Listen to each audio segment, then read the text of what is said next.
So if you take all these things together, very complex analysis, I think I'm having very alarming news. It's just coincidence, Steve, that this happens to, to coincide, I would say, with the show, with the interview.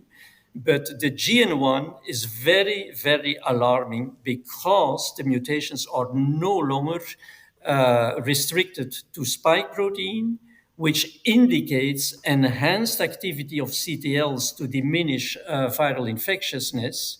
And that CTL activity is responsible for the decline of T cells that in fact boost the non-neutralizing antibodies that prevent virulence. So that is what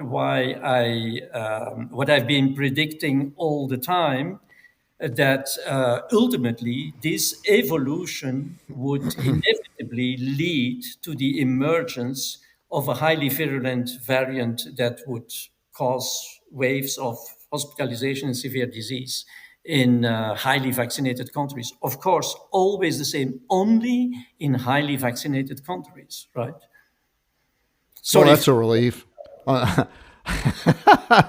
So what you're saying is that you ain't seen nothing yet, and this is just act one, and prepare for act two, which is going to be more people infected. And so do you believe that what's coming up are more death? I mean, certainly more infections, but do you predict like twice as many deaths, 3 times as many deaths as before? Like what, can you quantify what you think is going to happen?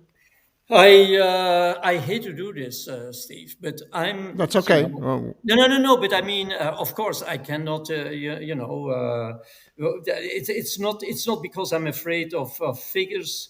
It's just that I'm afraid to say that, in my humble opinion, what we will see is something completely unprecedented in terms of the magnitude of the wave of morbidity and unfortunately mortality that we will see.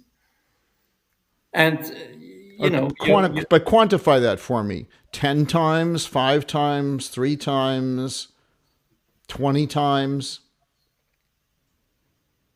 Yeah, from what we have seen right now, well, I mean, I would rather say that in some of these highly vaccinated populations, depending, of course, on age and a little bit depending on vaccine coverage and on the speed of the vaccination, but